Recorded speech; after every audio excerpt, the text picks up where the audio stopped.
আচ্ছা, আমাকে ঠিকভাবে দেখা যাচ্ছে কিনা এবং আমার কথা শোনা যাচ্ছে কিনা যারা লাইভটা দেখতেছেন তারা একটু জানাবেন।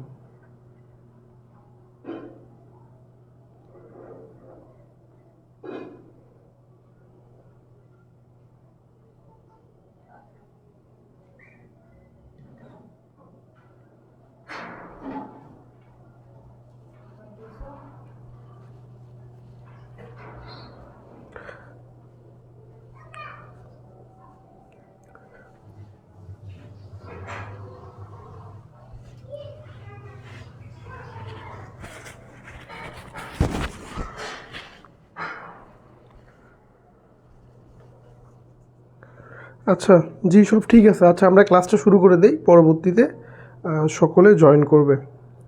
দেখেন, কালকে আমাদের প্রথম ক্লাস ছিল, আজকে আমাদের দ্বিতীয় ক্লাস। প্রথম ক্লাসে আমরা বেসিক কিছু জিনিস আলোচনা করেছিলাম, তার মধ্যে প্রথম ছিল আমাদের কি কি পড়তে হবে। তো একটু তারপরেও এই ক্লাসে একটু আলোচনা করে দিই, জাস্ট 1 মিনিটে। সেটা হচ্ছে যে আপনারা বিসিএসের 40 থেকে 50তম বিসিএসের প্রশ্নগুলো পড়বেন। আপনাদের বাংলা, ইংরেজি, গণিত এবং সাধারণ জ্ঞান, ভূগোল, নৈতিকতা, মানসিক দক্ষতা এগুলো পড়ার প্রয়োজন নেই। তারপরে এই যে সমাজ সেবার বিগত প্রশ্ন পড়বেন। বিগত প্রশ্নের পিডিএফ দিয়েছি আমি, বিসিএসের পিডিএফও দিয়েছি। আর 3 নাম্বার যেটা করতে হবে যে ইম্পর্টেন্ট টপিকগুলো থেকে বেশি প্রশ্ন আসে সেগুলো তো আমি ক্লাসে পড়াবো এবং সেগুলোর উপর হ্যান্ড নোট দিব। আচ্ছা, আমরা তাহলে ক্লাসটা শুরু করে দিই। আমরা বাস্তব সংখ্যা নিয়ে গত ক্লাসে আমরা আলোচনা করেছিলাম একটু, যদিও আমাদের ইলেকট্রিসিটির সমস্যা ছিল, যার কারণে আমাদের অনেক বেশি প্রবলেম হচ্ছিল। ইলেকট্রিসিটি ছিল না আমাদের পুরো ক্লাসেই। তো তারপরেও আমি যেহেতু অনেক কিছু আলোচনা করেছি, একটু সংক্ষেপে আগের আলোচনাগুলো একটু সংক্ষেপে আলোচনা করি, যাতে যারা নতুন আছে বুঝতে সুবিধা হবে। দেখেন, প্রথমত আমরা আজকে বাস্তব সংখ্যা যখন পড়বো, বাস্তব সংখ্যার ক্ষেত্রে আমাদের দুইটা জিনিস খুব ভালোভাবে জানতে হবে। আমি যদি মাঝখানে একটা বর্ডার লাইন দিই, বাঁকা হয়ে গেল। আচ্ছা, একটু সোজা করে দেওয়ার ট্রাই করি একটু। আচ্ছা, তাহলে বাস্তব সংখ্যার জন্য প্রথম যে জিনিসটা জানতে হবে সেটা হচ্ছে অঙ্ক আর হচ্ছে সংখ্যা। কি জানতে হবে? অঙ্ক আর সংখ্যা। তাহলে অঙ্ক কি? হিসাব নিকাশ বা গণনার কাজে যে সকল চিহ্ন বা প্রতীক ব্যবহার করা হয় সেগুলোকে অঙ্ক। যেমন ব্যবহার করা হয় 0, 1, 2, 3, 4, 5, 6, 7, 8, 9। তাহলে অঙ্ক কোনগুলো? হিসাব বা গণনার কাজে যে সকল প্রতীক বা চিহ্ন ব্যবহার করা হয় সেগুলো অঙ্ক। যেমন 0, 1, 2, 3, 4 এরকম থেকে 9 পর্যন্ত। তাহলে মোট অঙ্ক আছে কয়টি? মোট অঙ্ক হচ্ছে 10টি। 0 থেকে 9 পর্যন্ত মোট 10টি। আচ্ছা, অঙ্ক তো হয়ে গেল। সংখ্যা কি? এই যে অঙ্কগুলো আছে না, যখন 2 বা ততোধিক অঙ্ক পাশাপাশি বসবে, 2 বা ততোধিক অঙ্ক পাশাপাশি বসে সংখ্যা গঠন করে। যেমন এই যে 1 আর 2, তাহলে 2টা অঙ্ক পাশাপাশি বসে কি গঠন করলো? 12 একটি সংখ্যা। তারপরে 18, 1 আর 8 2টা অঙ্ক পাশাপাশি বসে কি গঠন করলো? একটা সংখ্যা 18। আচ্ছা, এখন অঙ্ক হচ্ছে 2 প্রকার। অঙ্ক হচ্ছে কত প্রকার? 2 প্রকার। আমরা গতকাল ক্লাসে পড়েছিলাম, একটা হচ্ছে সার্থক অঙ্ক, আর একটা হচ্ছে সাহায্যকারী। আচ্ছা, একটা হচ্ছে সার্থক আর একটা সাহায্যকারী। সার্থক মানে কি? যে নিজে নিজে কি করতে পারে? সংখ্যা গঠন করতে পারে। বা আমরা আরও ক্লিয়ারলি বলতে পারি যে এই সার্থক অঙ্কগুলোকে আমরা সামনে বসিয়ে কি করতে পারি? সংখ্যা গঠন করতে পারে। আর সাহায্যকারী অঙ্ক এ কী করে? সে নিজে নিজে বা সামনে বসে সংখ্যা গঠন করতে পারে না, সে কি করে? এই সার্থক অঙ্ককে সংখ্যা গঠনে সাহায্য করে। তাহলে সাহায্যকারী অঙ্ক হলো 0। শুধুমাত্র এই যে 10টি অঙ্কের মধ্যে সাহায্যকারী অঙ্ক হচ্ছে 0, আর সার্থক অঙ্ক হচ্ছে 1 থেকে 9 পর্যন্ত, এই 9টি। দেখেন, 0 প্রথমে বসিয়ে কিন্তু কোনো অঙ্ক গঠন করা যায় না। এই যে 0, 5 যদি আমি বলি, তাহলে এটা হয়ে যায় 5। তাহলে 0-র কি সামনে বসিয়ে কোনো দাম থাকলো? তাহলে 0 হচ্ছে সাহায্যকারী অঙ্ক। কিন্তু আমি যদি 5-এর পরে একটা 0 দিই, তখন হয়ে যায় 50। তাহলে 0 সামনে বসিয়ে সংখ্যা গঠন করা যায় না, এজন্য 0 হচ্ছে সাহায্যকারী অঙ্ক বা অবজ্ঞা জ্ঞাপক অঙ্ক বলা হয়। যাই হোক, তো এটা ছিল অঙ্ক। এখন সংখ্যা গঠন, আমরা যদি সংখ্যা গঠন করতে চাই, ধরেন, আচ্ছা আমরা টাইপ অনুসারেই দেখাই। আচ্ছা, এগুলো আমরা বিগত ক্লাসে আলোচনা করেছি, বুঝছেন? তো তারপরে আমি একটু জাস্ট আপনাদের ধারণা দিলাম যে অনেকে নতুন জয়েন করেছেন, অনেকে গত ক্লাসটি করতে পারেননি, আপনাদের উপস্থিতি একটু কম। আচ্ছা, তারপরেও দেখি এখন আমরা যে অঙ্কগুলো পরীক্ষায় আসে, প্রথমে শিখবো যে টাইপ 1, আমরা 7টা টাইপ শিখবো। এই 7 টাইপের অঙ্ক যদি আমরা ঠিকভাবে করতে পারি তাহলে এখান থেকে 1 থেকে 2 নম্বরে আমাদের কমন থাকবে। প্রথমে হচ্ছে বৃহত্তম ও ক্ষুদ্রতম, এগুলো কিন্তু গত ক্লাসে শিখিয়েছি, ক্ষুদ্রতম সংখ্যা গঠন। আচ্ছা, কিভাবে আমরা বৃহত্তম এবং ক্ষুদ্রতম সংখ্যা গঠন করব? দেখো, বৃহত্তম মানে হচ্ছে বড় আর ক্ষুদ্রতম মানে হচ্ছে ছোট। আচ্ছা, তাহলে ছোট সংখ্যা কিভাবে গঠন করব? এখন এই যে সংখ্যা গঠন করতে গেলে আমাকে কিভাবে করতে হবে? এই যে সংখ্যা গঠন করতে গেলে কিভাবে করতে হবে? 2 বা ততোধিক অঙ্ক যখন পাশাপাশি বসবে তখনই তো সংখ্যা হবে। তাহলে বৃহত্তম সংখ্যা আমি কিভাবে গঠন করব? দেখো, এই যে বৃহত্তম সংখ্যা। আচ্ছা, বৃহত্তম মানে কি? বৃহত্তম মানে হচ্ছে বড়। বড় সংখ্যা আমি কিভাবে গঠন করব? যখন বড় অঙ্ক দিয়ে বড় সংখ্যা গঠন হবে। দেখেন, বৃহত্তম সংখ্যা কিভাবে গঠিত হবে? বড় অঙ্ক দিয়ে বৃহত্তম সংখ্যা গঠিত হবে। যদি আমাদের শুধুমাত্র বলে যে বৃহত্তম সংখ্যা, আমরা যদি অঙ্ক সিরিজটা দেখি তাহলে আমাদের অঙ্কের সিরিজটা এরকম না, আর শেষে 9, 0 থেকে 9 পর্যন্ত। 0 হচ্ছে সব থেকে ছোট আর 9 হচ্ছে সব থেকে বড়। যদি প্রশ্নে বলে যে বৃহত্তম সংখ্যা, কোনো কিছু উল্লেখ করা না থাকে, 5 অঙ্কের বা 7 অঙ্কের যাই বলুক, তাহলে বড় কি 9, বৃহত্তম বললে আমাকে কি নিতে হবে? 9 নিতে হবে। আর যদি আমাকে ক্ষুদ্রতম বলে তাহলে ছোট কি 0, কিন্তু আমি 0 প্রথমে নিতে পারবো না। কেন নিতে পারবো না? কারণ 0 দ্বারা কখনো সার্থক সংখ্যা গঠন করা যায় না। আপনারা একটু আগে দেখলেন 0কে আমি সামনে বসিয়ে একটা সংখ্যা গঠন করতে পারবো না। তাহলে আমাকে কি করতে হবে? 0-এর পরে বা 0-এর কাছাকাছি যে সংখ্যাটা আছে পূর্ণ সংখ্যা সেটা নিতে হবে। 0-এর কাছাকাছি কি আছে? 1 আছে না? তাহলে ক্ষুদ্রতম বললে প্রথমে একটা 1 নিতে হবে, তারপরে বাকিগুলো 0 নিতে হবে। আচ্ছা, আমরা একটু আমরা হচ্ছে দেখি যে বৃহত্তম এবং ক্ষুদ্রতম সংখ্যাগুলো কিভাবে গঠন করতে পারি। প্রশ্নে কি বলা আছে যে 5 অঙ্কের বৃহত্তম সংখ্যা, 5 অঙ্কের বৃহত্তম সংখ্যা। আচ্ছা, 5 অঙ্কের বৃহত্তম সংখ্যা আমরা কিভাবে নির্ণয় করতে পারি সেটা আমরা একটু দেখি। আচ্ছা, এই যে 5 অঙ্কের, তার মানে কি 5টা অঙ্ক থাকবে, এরকম 5টা অঙ্ক থাকবে। 5 অঙ্কের কি বের করতে হবে? বৃহত্তম মানে কি? বড় না? তাহলে এই যে সংখ্যাগুলোর মধ্যে সব থেকে বড় কত? 9 না? তাহলে 5 অঙ্ক বলছে মানে কি এখানে 5টা 9 নিতে হবে। এখানে যদি 4 অঙ্ক বলতো তাহলে কয়টা 9 নিতাম? 4টা 9।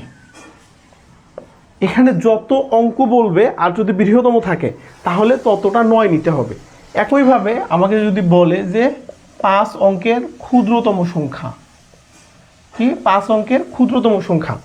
এখন 5 অঙ্কের ক্ষুদ্রতম সংখ্যা আমরা কিভাবে লিখব? 5 অঙ্কের ক্ষুদ্রতম সংখ্যা আমরা কিভাবে লিখব একটু খেয়াল করি।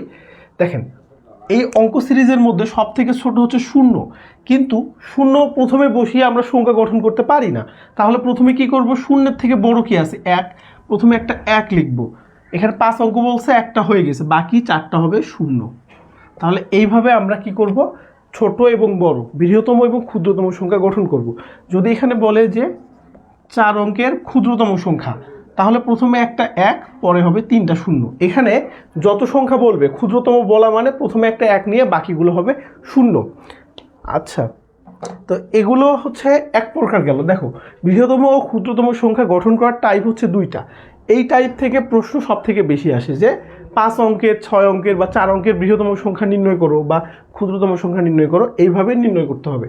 গত ক্লাসে কিন্তু এগুলো পড়িয়েছি, এই জন্য এগুলোতে খুব বেশি সময় দিচ্ছি না। এখন এইটা গেল একটা টাইপ। আর একটা টাইপ থাকতে পারে, সে আর একটা টাইপ কি এরকম থাকতে পারে 0, 1, 2, 3। অঙ্কগুলো নিয়ে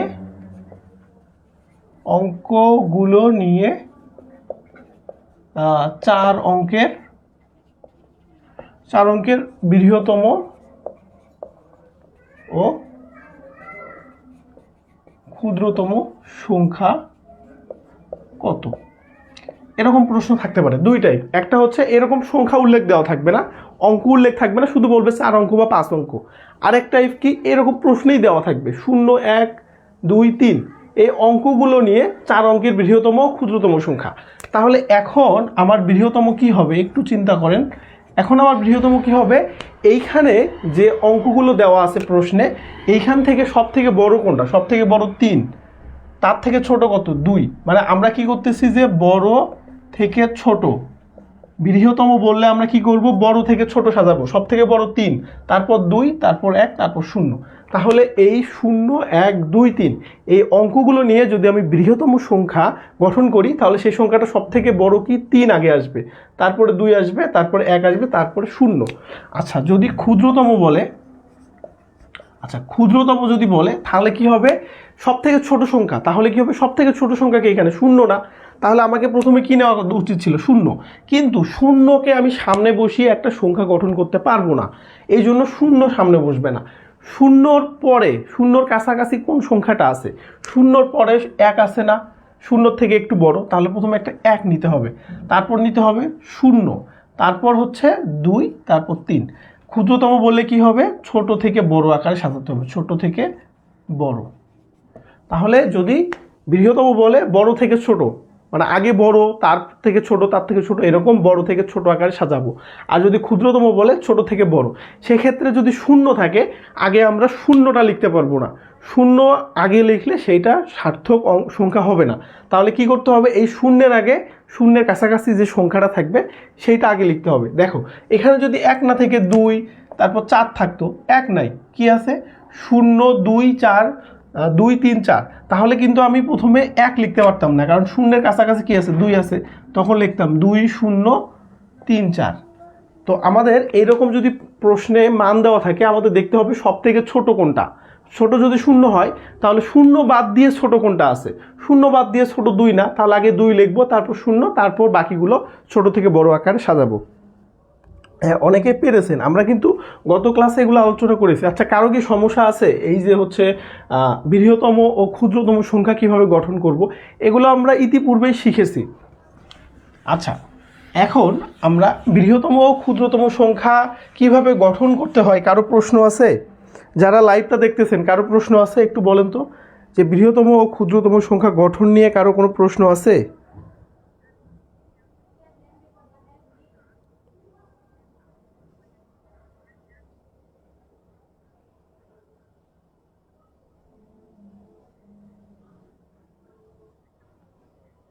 আচ্ছা প্রশ্ন নেই। আচ্ছা এখন আরেকটা জিনিস আমরা একটু দেখি, আমরা তো হচ্ছে বৃহত্তম ও ক্ষুদ্রতম সংখ্যা গঠন করা শিখলাম, এখন আমরা শিখব স্থানীয় মান বের করা। কি শিখব, স্থানীয় মান। স্থানীয় মান বলতে কি বোঝায় একটু একটু বলেন তো, কেউ জানেন কি স্থানীয় মান বলতে কি বোঝায়? স্থানীয় মান বলতে কি বোঝায় কেউ জানেন? দেখেন স্থানীয় মান বলতে এই যে সার্থক অঙ্কগুলো, সার্থক, আচ্ছা এরকমই লিখি, অঙ্কগুলো, সার্থক অঙ্কগুলো তার, সার্থক অঙ্কগুলো তার অবস্থানের উপর ভিত্তি করে, অবস্থানের উপর ভিত্তি করে যে সংখ্যা প্রকাশ করে,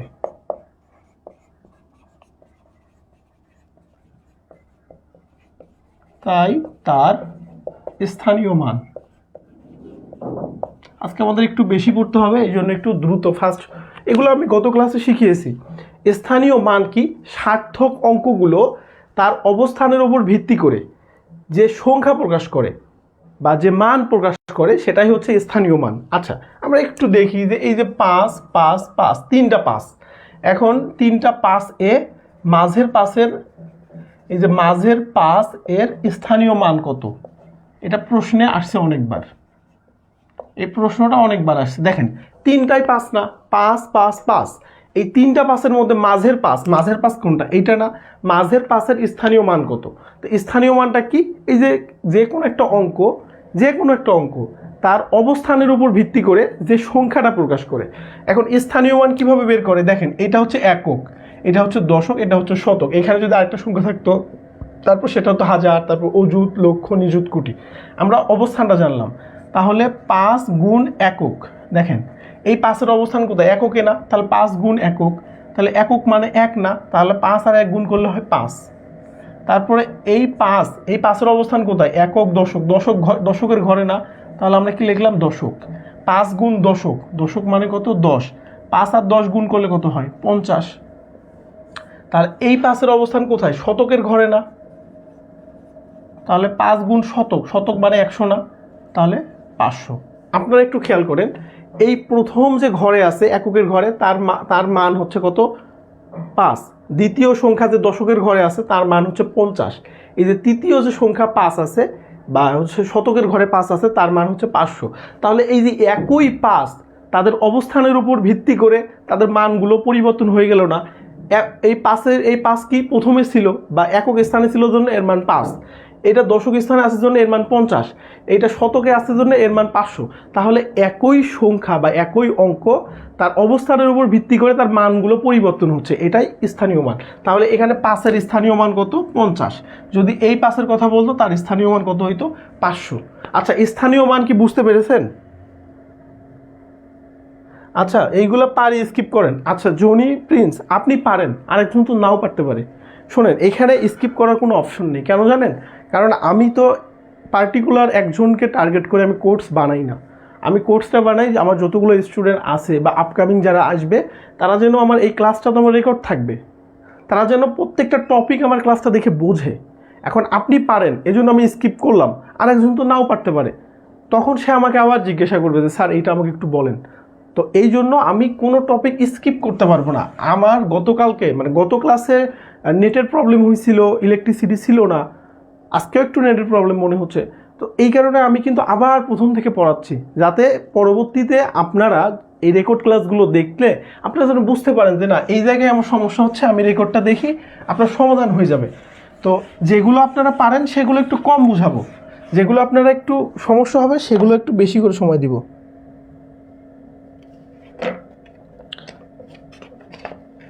আচ্ছা, তারপর টাইপ 2 হচ্ছে মৌলিক সংখ্যা। টাইপ 2 কি সংখ্যা? মৌলিক।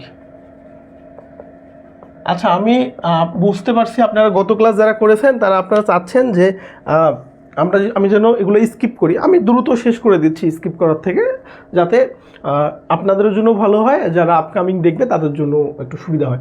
মৌলিক সংখ্যা কি? মৌলিক সংখ্যা হচ্ছে যে সকল সংখ্যাকে 1 এবং ওই সংখ্যা দ্বারা ভাগ যাবে। কি যাবে? 1 দ্বারা ভাগ যাবে।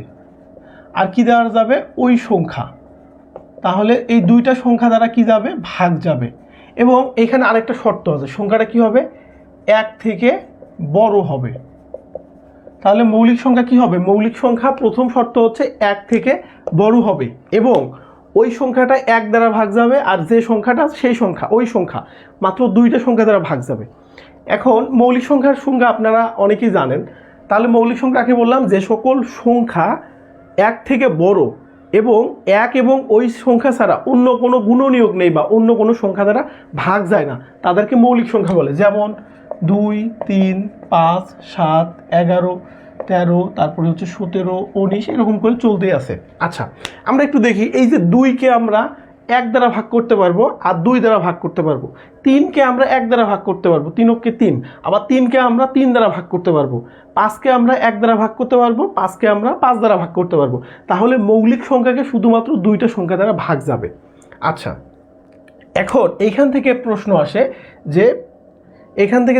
আসে যে সব থেকে ছোট ও একমাত্র জোড় মৌলিক সংখ্যা। এক মিনিট।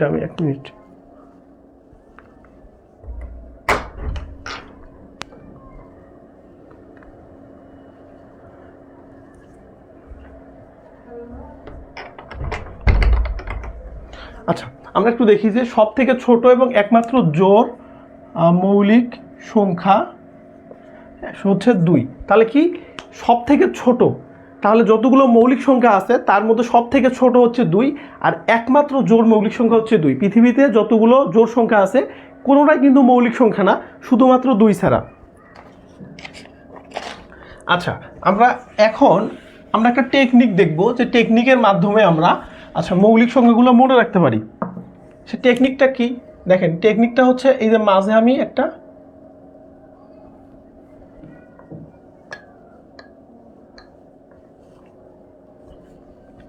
আচ্ছা, মাঝে আমি একটা 3 লিখলাম।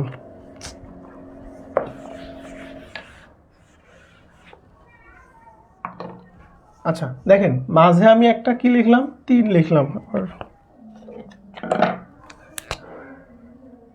মাঝে একটা 3 লিখলাম, তার দুই পাশে দুইটা করে 2 লিখলাম, তারপর 3 2 1 আর হচ্ছে 2টা 4।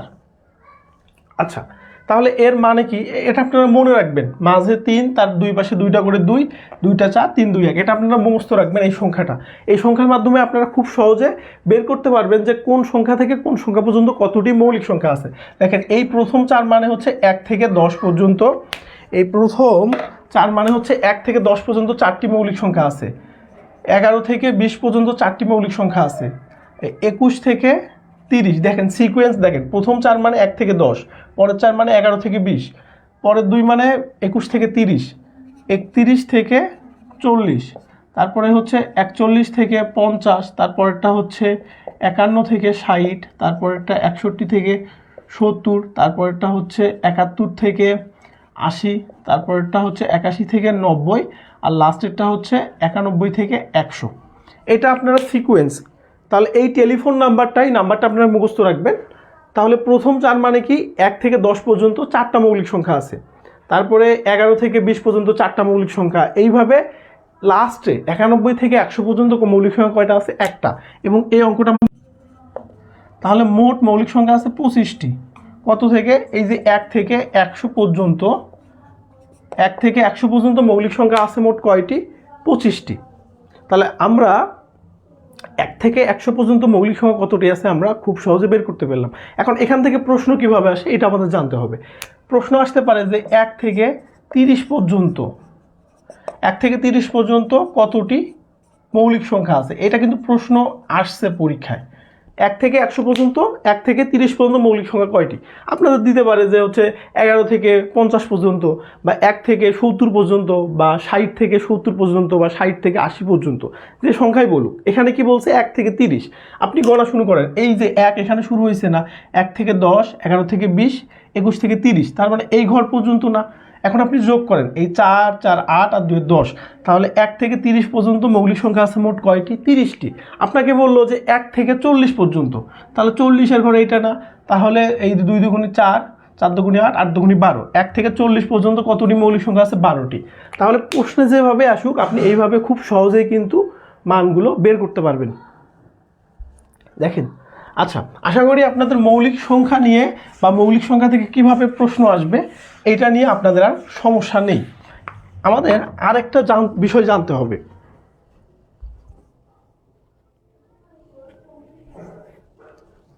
আচ্ছা, আমাদের আরেকটা বিষয় জানতে হবে, সেটা হচ্ছে যে এই যে 1 থেকে 100 পর্যন্ত, এই যে 1 থেকে 100 পর্যন্ত শূন্য আছে হচ্ছে 11টি, 1 আছে 21টি, আর হচ্ছে বাকি সংখ্যাগুলো, বাকি সংখ্যা বা বাকি অঙ্ক, আচ্ছা বাকি অঙ্ক লিখি, বাকি অঙ্ক আছে কয়টি করে, 20টি করে। বাকি অঙ্ক কি, এই যে 2 3 4 5 6 7 8 9। একটু আমরা খেয়াল করি, এখান থেকেও প্রশ্ন আসে।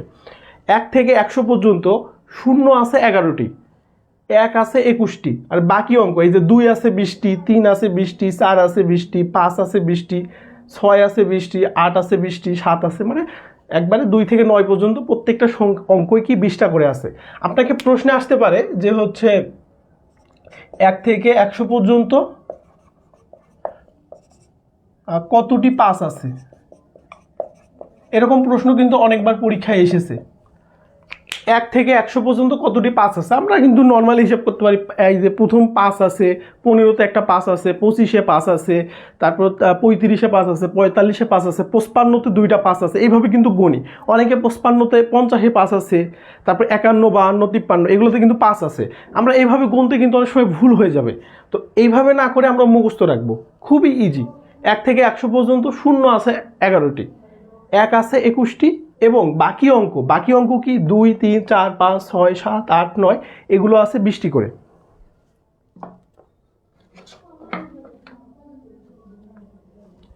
আচ্ছা, এই পর্যন্ত আমাদের প্রথম ক্লাসে আমরা পড়িয়েছিলাম। এখন আমরা টাইপ 3 দেখব। টাইপ 3 হচ্ছে জোড় সংখ্যা, জোড় বিজোড়। আচ্ছা, টাইপ 3 হয়তো পড়াইছিলাম। প্রথমে শিখবো যে জোড় সংখ্যা। জোড়কে বলা হয় যুগ্ম, যুগ্ম বা ইভেন, ইভেন নাম্বার। তাহলে কি বলা হয়? জোড়, যুগ্ম বা ইভেন।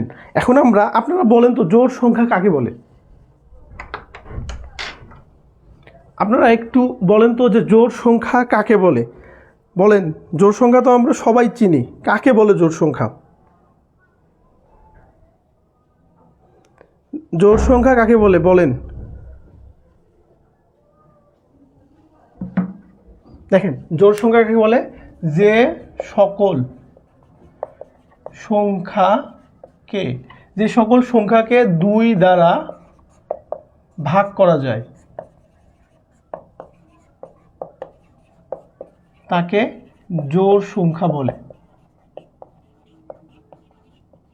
আচ্ছা, এখানে একটা জিনিস মাথায় রাখেন, অনেক সময় জোড় না থাকে ইভেন থাকতে পারে। দেখেন, ইভেন মানে হচ্ছে জোড় আর অড মানে হচ্ছে বিজোড়। আচ্ছা, তাহলে জোড় সংখ্যা কাকে বলে? যে সকল সংখ্যাকে 2 দ্বারা ভাগ যায়। পৃথিবীতে এমন কোনো জোড় সংখ্যা নেই যাকে 2 দ্বারা ভাগ যাবে না। তাহলে জোড় সংখ্যা চিনারই সূত্র হচ্ছে যে সকল সংখ্যাকে 2 দ্বারা ভাগ করা যায় তাদের জোড় সংখ্যা বলে। যেমন এই যে 4কে 2 দ্বারা ভাগ করা যায়, তারপরে 6, 8, 10, 12, 14 এরকম করে আপনি যতগুলো সংখ্যায় আসেন না কেন, যেগুলোকে 2 দ্বারা ভাগ যাবে সেগুলোই হবে জোড়। আর বিজোড়, বিজোড় বা অযুগ্ম বা হচ্ছে ওড। দেখেন, এই নামগুলো কিন্তু মনে রাখবেন। বিজোড়, অযুগ্ম বা ওড, যাদেরকে 2 দ্বারা ভাগ করা যায় না, 2 দ্বারা ভাগ যায় না, সোজা হিসাব। তাহলে জোড় কি? 2 দ্বারা ভাগ করা গেলে সেটা জোড়, 2 দ্বারা ভাগ করা না গেলে বিজোড়। এখন বিষয় হচ্ছে এইটা কিন্তু আপনার পরীক্ষায় আসবে না, কোনটা জোড় বিজোড় এইটা পরীক্ষায় আসবে না, 2 দ্বারা ভাগ যাবে কিনা। পরীক্ষায় যেটা আসবে আমরা সেইটা দেখব। এখন আমরা কি দেখব? আচ্ছা, আমরা কি দেখব যে এটা পরীক্ষাতে আসে। পরীক্ষাতে কি আসে? আমরা একটা যদি অঙ্ক দেখি তাহলে আমরা বুঝে যাব। দেখেন, জোড় বিজোড় নির্ণয় করা একদম পানির মতো সহজ। জোড় বিজোড় নির্ণয় করা পানির মতো সহজ, এবং এগুলো পরীক্ষাতে আসে, বিসিএসে আসে। এই প্রশ্ন, এই টাইপের প্রশ্ন বিসিএসে আসে। আপনাদের জন্য খুবই ইম্পর্টেন্ট যে জোড় বিজোড় কীভাবে আমরা প্রশ্ন দেখে নির্ণয় করব।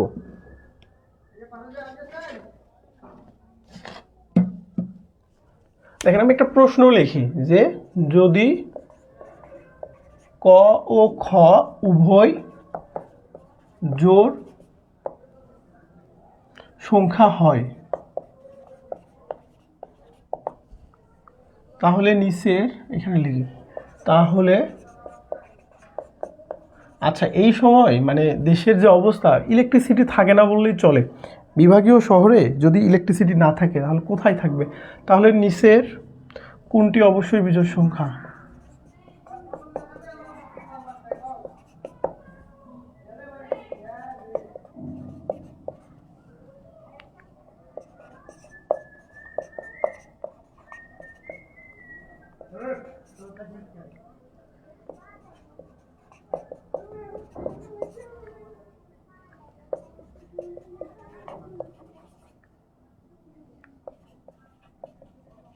আচ্ছা, আমরা এই অঙ্কগুলো করব অপশন টেস্ট করে। অঙ্কগুলো আমরা কিভাবে করব? অপশন টেস্ট করে। আচ্ছা, একটু আমরা খেয়াল করি, আমরা খুব মনোযোগ সহকারে দেখি। দেখেন, এইটা যদি আপনি বুঝতে পারেন, একটা অঙ্ক বুঝতে পারলে জোড় বিজোড়ের খেল খতম। কিন্তু বুঝতে হবে আপনাকে কী করতে হবে? বুঝতে হবে। কি লিখলাম? যদি ক ও খ উভয় জোড় সংখ্যা হয় তাহলে কও কি জোড়, খও জোড়। তাহলে এইখানে যে ক খগুলো আছে, দেখেন ক খর কিন্তু নির্দিষ্ট কোনো মান দেওয়া নেই এখানে, তাই না? ক খর কিন্তু নির্দিষ্ট কোনো মান দেওয়া নেই। এই জন্য কিন্তু আমরা খালি চোখে আমাদের এই যে ওপেন আই বা নেকেড আই, এটা দিয়ে কিন্তু আমরা দেখে বুঝবো না কোনটা জোড় কোনটা বিজোড়। এই যে ক প্লাস 2 খ, এটা জোড় না বিজোড় আমরা কিন্তু খালি চোখে কখনোই বুঝবো না, কারণ ক খর নির্দিষ্ট কোনো মান এখানে দেওয়া নেই। কি বলা আছে? ক এবং খ উভয় জোড় সংখ্যা। তাহলে নিচের কোনটি বিজোড়? তাহলে এই যে ক খ গ ঘ 4টা অপশন দেওয়া আছে, এই 4টা অপশনের মধ্যে কোনটা বিজোড় সংখ্যা হবে সেটা আমাদের নির্ণয় করতে হবে। কিভাবে করব? এখানে আমাদের একটা হিন্টস দেওয়া আছে যে কর মানটাও জোড়, খর মানটাও জোড়। তাহলে আমরা ক সমান একটা জোড় সংখ্যা ধরবো, খ সমান একটা জোড় সংখ্যা ধরবো। কেন জোড় ধরবো? এই যেখানে বলাই আছে ক খ জোড়। যদি লেখা থাকতো ক খ উভয়ই বিজোড়, তাহলে কর মান একটা বিজোড় সংখ্যা ধরতাম, খর মান একটা বিজোড় সংখ্যা ধরতাম। এখন কোন সংখ্যাটা ধরবো দেখেন, সব থেকে চেষ্টা করবেন ছোট সংখ্যা ধরতে। কি চেষ্টা করবেন? সব থেকে চেষ্টা করবেন, মানে সবসময় চেষ্টা করবেন যে ছোট সংখ্যা ধরতে। এখন ছোট সংখ্যা ধরলে কি হবে জানেন? এই যে যোগ বিয়োগ গুণ ভাগ করতে আপনার কি হবে? ইজি হবে। ছোট সংখ্যা কেন ধরবো? ছোট সংখ্যা ধরলে এই যে এখানে আমাকে যোগ বিয়োগ করতে হবে না, গুণ করতে হবে না, তাহলে যোগ গুণ বিয়োগ বা ভাগ করতে আমার কি হবে? ইজি হবে, বা আমার ক্যালকুলেশন করতে আমার কাছে সহজ হবে। এখন যদি ক সমান আমি কি ক আমার জোড়, তাহলে ক সমান সব থেকে ছোট জোড় কত? 2। খ সমান সব থেকে তার থেকে একটু বড় জোড় কি 4। 2 আর 4-এর থেকে কি ছোট কোনো জোড় সংখ্যা আছে? আর নাই। তাহলে আমি ক সমান যদি 2 ধরি, খ সমান 4 ধরি, আপনি যে কোনো জোড় সংখ্যা ধরতে পারেন। আমি এরপর আরেকটা জোড় সংখ্যা ধরে দেখাবো আপনাদের, সমস্যা নেই। তাহলে ক এর মান প্রথমটা দেখি, প্রথমটা কি ক যোগ 2খ সমান ক এর মান কত? 2 যোগ 2 গুণ খ এর মান কত? 4। তাহলে কত আসবে? 2 যোগ 4 দুগুণে 8, তাহলে কত? 10। আচ্ছা 10 কি জোড় সংখ্যা না? এখানে আমাকে বের করতে বলছে বিজোড়, তাহলে ক নম্বর অপশন হচ্ছে না। খ নম্বর কি আছে? ক খ যোগ 1। ক এর মান কত? 2, খ এর মান কত? 4 যোগ 1, 4 দুগুণে 8 আর এখানে 9, তাহলে 9 হচ্ছে আমাদের কি বিজোড় সংখ্যা না? তাহলে আমাদের রাইট অ্যান্সার খ। বাকিগুলো কিন্তু করার আগে বের হয়ে গেল। তারপরে আমরা একটু দেখি, যেমন ক যোগ খ, ক এর মান কত? 2, খ এর মান কত? 4, 2 আর 4 যোগ করলে 6, তাহলে এটাও হচ্ছে না। একইভাবে যদি আমি ঘটা দেখি যে 2ক যোগ খ, এই যে অপশনে যে মানটা ছিল সেটাই লিখতেছি। 2 গুণ ক এর মান কত? 2 যোগ খ এর মান 4, 2 দুগুণে 4 আর 4 যোগ করলে হয় কত? 8। তাহলে শুধুমাত্র যে খ নাম্বারটা আমরা কি করলাম? মান বসিয়ে দেখলাম যে এটা হচ্ছে কি বিজোড়। এখন আপনাদের প্রশ্ন মনে আসতে পারে, আচ্ছা প্রশ্ন আসতে পারে যে আমরা এখানে 2, 4 ছাড়া যদি অন্য জোড় সংখ্যা ধরি, আমরা 2, 4ই বাদ দিলাম, আমরা ধরলাম যে হচ্ছে 6 আর 8, দুইটাই কিন্তু বিজোড় ধরতে হবে। আপনাকে দুইটাই বিজোড় ধরতে হবে। বিজোড় বলতেছি, এখানে প্রশ্নে জোড় দেওয়া থাকলে জোড় ধরতে হবে, বিজোড় দেওয়া থাকলে বিজোড়। এখানে জোড় বলছে, দুইটাই আমি জোড় ধরলাম। যে কোনো জোড় সংখ্যা আপনি ছোট ধরেন বড় ধরেন, দুইটাতেই মান একই আসবে, মানে রেজাল্ট একই আসবে, কিন্তু আপনার এই যে যোগ বিয়োগ গুণ ভাগ করতে কি হবে? কঠিন হবে। আচ্ছা আমি এগুলো মিশাই দিলাম এখানে। এখন ক এর মান ধরলাম আমি 6, 6 হচ্ছে জোড়, আর খ এর মান ধরলাম 8, 8ও হচ্ছে জোড়। এখন ক এর জায়গায় আমি 6 বসালাম, তারপরে যোগ 2 গুণ খ এর মান 8, তাহলে 6 যোগ 8 দুগুণই 16, 16 আর 6 কত হয়? 22 না? 22 জোড় না? তাহলে এখানে তো বিজোড় নিতে বলছে, তাহলে খ কে আমি নিতে পারবো না। এখন ক খ ক গুণ খ যোগ 1, তাহলে ক এর মান 6, খ এর মান কত? 8 যোগ 1, 6 আসতে 48 যোগ 1, তাহলে কত? 49। তাহলে 49 বিজোড় না? তাহলে এখানেও রাইট অ্যান্সার খ আসলো না। একইভাবে যদি আপনি এই গ আর ঘ এই দুইটা অপশনও ট্রাই করেন, তাহলেও দেখবেন সেমভাবে এই দুইটাও জোড় আসবে। বুঝতে পেরেছেন? এখন এইখানে যদি জোড় না থেকে বিজোড় থাকতো, এই কথাটা যদি বিজোড় থাকতো, তাহলে আমি এখানে বিজোড় সংখ্যা নিতাম। বিজোড় সংখ্যা কি? আমি এখানে হচ্ছে 3 নিতাম, তারপরে এখানে নিতাম 5, বা আপনার ইচ্ছা মতো আপনি যে কোনো সংখ্যায় নিতে পারেন। তবে আমি আপনাকে সাজেস্ট করব সব থেকে ছোট যে সংখ্যাগুলো, 10-এর কম যে সংখ্যাগুলো, সেগুলো নিয়ে আপনারা ট্রাই করবেন। তাহলে আপনার ক্যালকুলেশনটা কি হবে? এই যে যোগ বিয়োগ গুণ ভাগটা আপনার কাছে ইজি মনে হবে। আচ্ছা তাহলে এইরকম যদি প্রশ্নে দেওয়া থাকে, এরকম ক খ বা এক্স ওয়াই দিয়ে আপনাকে বলে যে কোনটা জোড় বা কোনটা বিজোড়, এবং এরকম যদি অপশন দেওয়া থাকে, আপনারা সমাধান করতে পারবেন কিনা একটু কমেন্ট করেন তো। আচ্ছা আয়েশা সিদ্দিকা,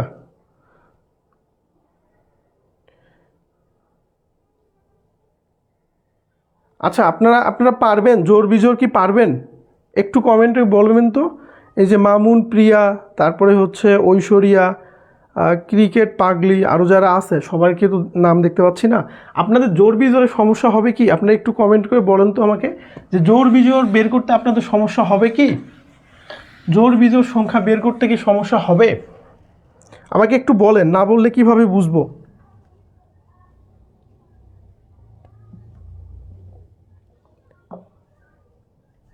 আচ্ছা হ্যাঁ পারবো। আচ্ছা আরেকটা বিষয় আপনাদের দেখাই, এটা হচ্ছে নোট। নোটগুলো কি একটু ইম্পর্টেন্ট দেখেন। প্রথম n সংখ্যক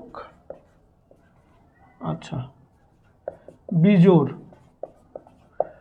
বিজোড় সংখ্যার সমষ্টি সমান এন স্কোয়ার। কি লিখলাম দেখেন, প্রথম এন সংখ্যক, এন মানে কি, এন এন হচ্ছে স্বাভাবিক সংখ্যার একটা সেট যার মান 1 থেকে শুরু করে ধনাত্মক 1 2 3 4 এরকম করে অসীম পর্যন্ত চলতে থাকবে। তাহলে প্রথম এন সংখ্যক বিজোড় সংখ্যার সমষ্টি, এইখানে যে সংখ্যা আছে এন তার উপর স্কোয়ার, এখানে এন আছে এনের উপর স্কোয়ার। যদি আমি বলি একটা অঙ্ক দেখাই যে প্রথম এই অঙ্কটা পরীক্ষায় এসেছিল, প্রথম 10টি বিজোড় সংখ্যার যোগফল কত, বিজোড় সংখ্যার যোগফল কত। তাহলে প্রথম দেখেন, প্রথম এন সংখ্যক, তাহলে এন এর জায়গায় কি আছে 10টি না, প্রথম 10টি বিজোড় সংখ্যার যদি যোগফল বের করতে বলে এখানে 10 দেওয়া আছে, 10-এর উপর একটা স্কোয়ার দিব, 10-এর উপর স্কোয়ার মানে কত, 10 গুণ 10 মানে কি 100। দেখেন আমাদের সূত্রটা কি, প্রথম এন সংখ্যক বিজোড় সংখ্যার সমষ্টি হচ্ছে এন স্কোয়ার। তাহলে এন এর পরিবর্তে এখানে যে মানটা বসবে তার উপর স্কোয়ার করে দিলেই সেই সংখ্যাটা সমষ্টি পাওয়া যাবে। তাহলে প্রথম, কিন্তু প্রথম কথাটা উল্লেখ থাকতে হবে, প্রথম 10টি বিজোড় সংখ্যার সমষ্টি যদি বের করতে বলে তাহলে এখানে 10 আছে, 10-এর উপর স্কোয়ার করে দিলাম, 10-এর উপর স্কোয়ার করে দিলে কত হয় 100। এখন যদি এখানে বলতো যে প্রথম 9টি বিজোড় সংখ্যার যোগফল কত, তাহলে এখন আমি এখানে কি করতাম, এখানে 9 আছে, 9-এর উপর স্কোয়ার করে দিতাম, তাহলে 9 9 81। তাহলে এইখানে যে সংখ্যায় থাক 9 10 11 12 20 যাই থাক, দুইটা জিনিস দেখবেন, একটা হচ্ছে প্রথম থাকবে আর একটা হচ্ছে বিজোড়। এই দুইটা জিনিস যদি থাকে তাহলে এখানে যতটি সংখ্যার কথা বলা থাকবে তার উপর আপনি বর্গ করে দিবেন, বর্গ করে দিলেই হবে ততগুলো সংখ্যার যোগফল বের হবে। বুঝতে পেরেছেন? দেখেন প্রথম 9টি সংখ্যা কি বলেন তো, প্রথম সংখ্যা 1, তারপর বিজোড় কত 3, তারপরে কত 5, তারপরে 7, তারপরে 9, তারপরে 11, তারপরে 13, তারপর 15, তারপর 17, 1 2 3 4 5 6 7 8 9, তারপর কি আছে 17-এর উপর 19। এখন কি আপনি যোগ করবেন, এই 1 আর 3 এ কত হয় 4 4 9, এভাবে যোগ করবেন, আপনার তো অনেক সময় লাগবে। তাহলে এই কাজটা আপনি যোগ করতে গেলে আপনার 2 মিনিট লাগবে মিনিমাম, এবং অনেক একটা পেরেশানি হবে, পরীক্ষার মধ্যে তো আমাদের মাথা এমনিতেই গরম থাকে। তাহলে এই কাজটা আপনি কিভাবে ইজিলি করতে পারবেন, এই যে এখানে জয়টা সংখ্যার কথা উল্লেখ থাকবে, তো এটা সংখ্যার উপর আপনি জাস্ট বর্গ করে দিবেন। কি করবেন, বর্গ মানে কি, একই সংখ্যা দুইবার গুণ হইলেই সেটাকে বর্গ বলে। তাহলে এই বর্গ করে দিলে সেটা কি হয়ে যাবে 81 হয়ে যাবে। এখানে 9 ছিল, 9-এর উপর বর্গ করলে 81, 8 থাকলে 8-এর উপর বর্গ করলে কত হয় 64। যে সংখ্যায় থাক আমরা এইভাবে খুব সহজে কিন্তু পারবো। দেখেন এই অঙ্কটা, এই যেটা দেখাইলাম যে প্রথম এন সংখ্যক বিজোড় সংখ্যার সমষ্টি, এটা কিন্তু ক্লাস 9-এর অঙ্ক, বুঝছেন? এটা কোন অঙ্ক, ক্লাস 9-এর অঙ্ক।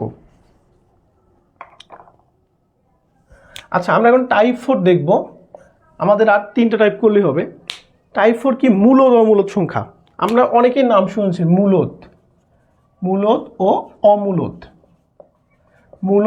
অমূলদ সংখ্যা, এখান থেকেও প্রশ্ন থাকে মূলদ এবং অমূলদ সংখ্যা কি। ক্লাস 9-এ পড়ছেন না যে √2 একটি অমূলদ সংখ্যা, প্রমাণ করো। দেখবেন যে ক্লাস 9-এ এই অঙ্কগুলো আমাদের ছিল, আমাদের বলতে আমরা সবাই পড়ে আসছি, এখানে এখনও পড়তেছে, এখনও যারা এখনকার বাচ্চা কাচ্চা তারাও পড়তেছে, √3 একটি অমূলদ সংখ্যা প্রমাণ করো, √5 একটি অমূলদ সংখ্যা প্রমাণ করো। তো এখন আমরা জানবো মূলদ আর অমূলদ। প্রথমে আমরা জানবো যে মূলদ কি। আচ্ছা আমরা একটু টেবিল করি মূলদ আর হচ্ছে অমূলদ। মনে রাখবেন মূলদ সংখ্যাকে কি করা যায়, ভগ্নাংশে প্রকাশ করা যায়,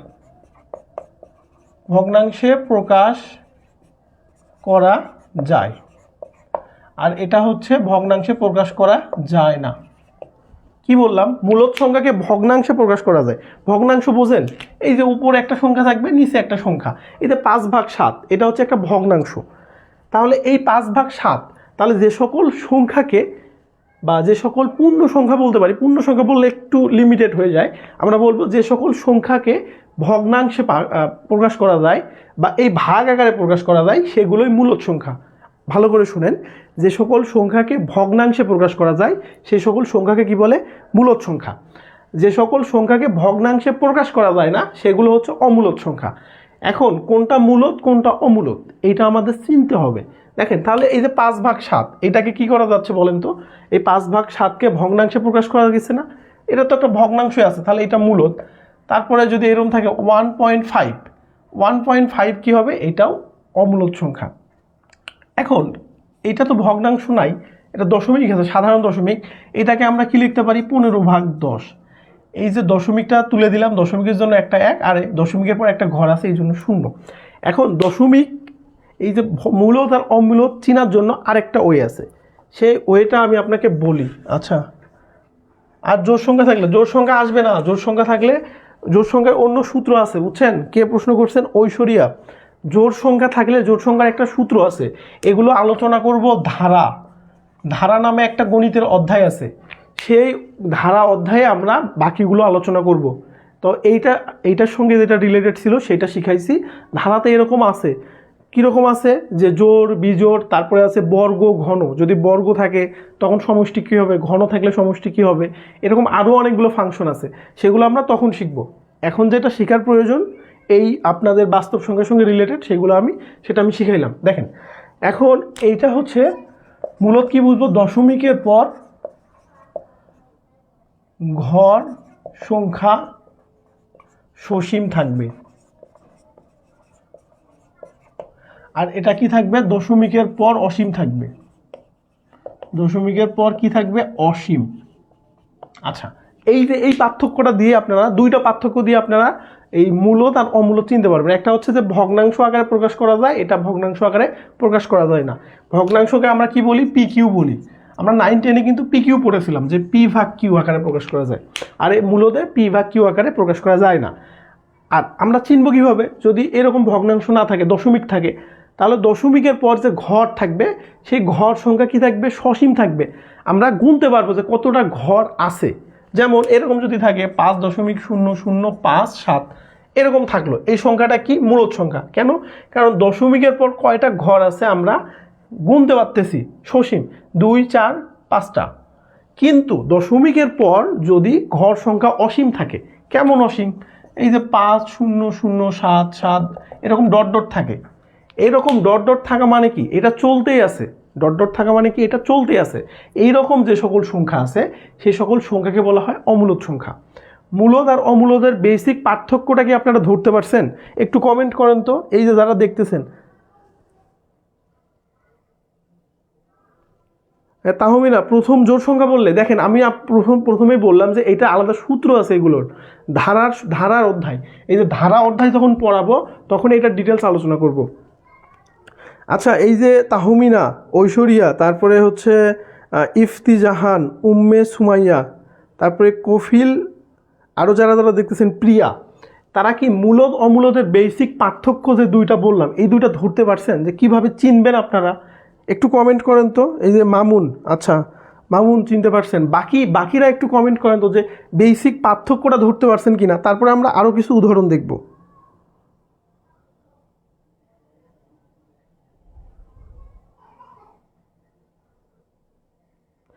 ঐশ্বরী, আপনি অঙ্ক করাচ্ছেন আর ছোটোবেলার কথা মনে পড়তেছে, একটু ধরাই দিলেই সব মনে পড়ে যাচ্ছে, চর্চা না থাকলে হয় আর কি।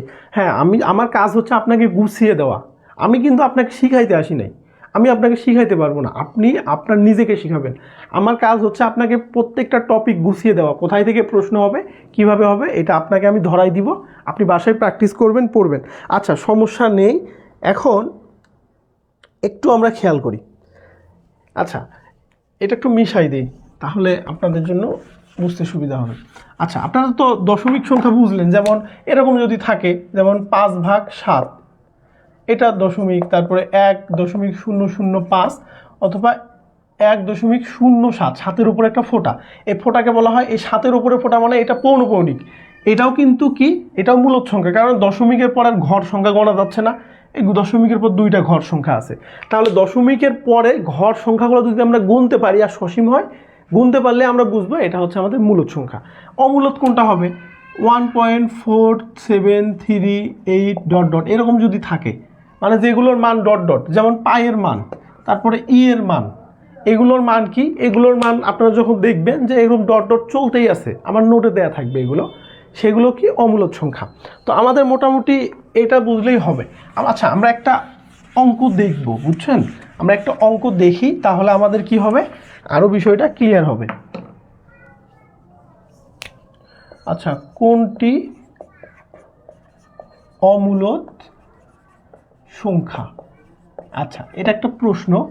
ক নম্বর দেওয়া আছে √25, খ নম্বর অপশনে দেওয়া আছে √7 গ নাম্বার দেওয়া আছে হচ্ছে 0.5 আর ঘ নাম্বার দেওয়া আছে 8/18। দেখেন একটু কঠিন মনে হবে, কিন্তু যদি বুঝতে পারেন খুবই ইজি।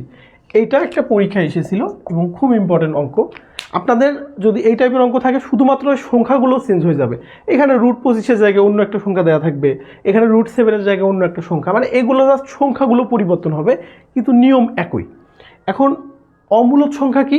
দেখেন অমূলদ সংখ্যা আমরা দুইটা বললাম, যে একটা এই যে p/q বা ভগ্নাংশ আকারে প্রকাশ করা যাবে না, এইটা একটা।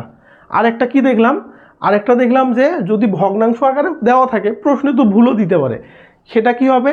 আমরা যখন ভাগ করব, দেওয়া এরকম ভগ্নাংশ বা একটা মান যখন বের করব, সেই মানটা যদি কি হয়, সেই মানটা যদি একদম অসীম পর্যন্ত যায়, দশমিকের পর অসীম, আমরা গুণে শেষ করতে পারতেছি না, চলতে আছে, তাহলে সেটা হচ্ছে অমূলদ। এখন এই যে √25 মূলদ না অমূলদ? দেখেন যদি 25 হচ্ছে একটা পূর্ণবর্গ সংখ্যা, পূর্ণবর্গ সংখ্যা কাকে বলে? যে সংখ্যাগুলোকে বর্গমূল করলে পূর্ণ সংখ্যা পাওয়া যায়। আচ্ছা, বোঝার দরকার নেই এত কঠিন। 25কে আমি কি লিখতে পারি? 5 × 5 না, 5 × 5 = 25, তাহলে সমান কি হয়? 5-এর উপর বর্গ না, তাহলে 2টা 5 মানে কি 5-এর উপর স্কোয়ার, এই রুট আর স্কোয়ার কাটা গেল, তাহলে কত হয়? 5। তাহলে এই √25 সমান, √25-এর মান কত? 5 না, 5 একটা পূর্ণ সংখ্যা না, 5 যেহেতু পূর্ণ সংখ্যা তার মানে এটা হচ্ছে মূলদ সংখ্যা, তাহলে ক নাম্বার হবে না। আচ্ছা, এই যে √5, দশমিকের পর ঘর সংখ্যা গড়া যাচ্ছে না, একটা মাত্র ঘর আছে না, তাহলে এটাও কি সংখ্যা? মূলদ সংখ্যা না, তাহলে এইটাও কি আমি অমূলদ হিসেবে নিতে পারবো? না। আচ্ছা, ঘ নাম্বার কি আছে? এই √8/18। এখন এই √8 আছে, এই রুটটা এই উপরের লবের সাথেও আছে, নিচের হরের সাথেও আছে, তাহলে এটাকে আমি এইভাবে লিখতে পারি √8, আর লিখতে পারি কত লিখতে পারি? √18। আমি কি করলাম? এই রুটটা ভাগ করে দিলাম। এই রুটটা কি 8-এর উপরও আছে, 18-এর উপরও আছে, আমি কি করলাম? 8 এবং 18 দুইটাকে আলাদা আলাদা করে দিলাম। এখন আমি 8 সমান কি লিখতে পারি? 2 × 4 না, এই 8 সমান কি লিখতে পারি? 2 × 4। 18 সমান কি লিখতে পারি? 9 × 2 না? দেখেন লিখতে পারি কিনা? 8কে আমি কি, এই যে 4 × 2 = 8, 18কে কি লিখতে পারি? 9 × 2 = 18, এইটুকুই। আচ্ছা, এখন এই যে এই রুটটা 2-এর উপরও আছে, 4-এর উপরও আছে না, এখন আমি কি করব? এই 4টাকে যদি আমি বের করে আনতে চাই, তাহলে কি হবে? দেখেন এই যে 4-এর উপর যদি আমি রুট করি, তাহলে 4 সমান কি? 2 × 2 না, তাহলে 2-এর উপর স্কোয়ার না, আর এই রুট আর স্কোয়ার কাটা যাবে, তাহলে 4-এর উপর রুট মানে তার মান হবে কত? 2। আর এখানে আছে কি? 2-এর উপর রুট। দেখেন √2 কিন্তু অমূলদ সংখ্যা। একইভাবে 9-এর উপর রুট মানে কি? 3। দেখেন 9 সমান কি? 9 সমান, একটু কঠিন মনে হচ্ছে তাই না? 9 সমান 2টা 3, 2টা 3কে গুণ করলে কত হয়? 3 × 3 = 9, তাহলে 2টা 3 সমান 3-এর উপর স্কোয়ার। তাহলে আমি যদি 9-এর উপর রুট দেই, এখানে 3-এর উপর স্কোয়ার, তার উপর একটা রুট হবে, এই রুট আর স্কোয়ার কাটা গেলে কি থাকে? 3। তাহলে 9-এর উপর রুট মানে তার মানটা কত হবে? 3। তাহলে এখানে 3 হলো, এখানে √2 হলো, এই √2 কাটা গেল, তাহলে উপরে থাকে 2, নিচে থাকে 3। আচ্ছা, একটু কঠিন মনে হচ্ছে, আমি আবার বলতেছি বিষয়টা। এরকম অঙ্ক খুব কম থাকে, কিন্তু একটু টেকনিক্যালি বুঝলেই হয়। দেখেন এখানে মান আছে √18, আর উপরে আছে উপরে আছে 8, নিচে আছে 18, আর এই রুটটা কি? এই ভগ্নাংশটার উপর আছে, তার মানে কি? এই 8-এর উপরও রুট আছে, 18-এর উপরও রুট আছে। এখন এই মানটা, এই যে মানটা আছে, এটা মূলত না অমূলত আমি কিভাবে বের করব? আমরা চেষ্টা করব আগে ভাঙানোর জন্য, দেখি যে আমরা পূর্ণ সংখ্যা বের করতে পারি কিনা। 8কে আমি কি করতে পারি? এই দেখেন 8কে আমি 4 × 2, 4 × 2 = 8 করতে পারি। 18কে 9 × 2, 9 × 2 = 18। 4 হচ্ছে পূর্ণবর্গ সংখ্যা। পূর্ণবর্গ সংখ্যা কোনগুলো? যে সংখ্যাগুলোকে যদি আমি বর্গমূল করি বা রুট করি, তাহলে তার মানটা পূর্ণ সংখ্যা পাওয়া যায়।